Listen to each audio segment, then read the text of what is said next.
Assalomu alaykum hammaga. Mana navbatdagi 15 kilovatlik avtomatik yo'limizni ham yig'ib oldik. Bu tumaniga dastavka qilib beramiz.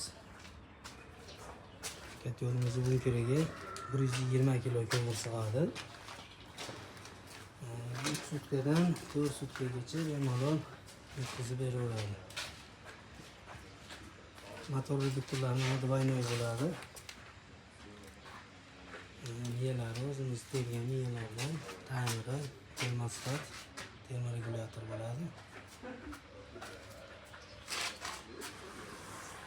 Yo'limiz $900 dastavka qilib beryapmiz.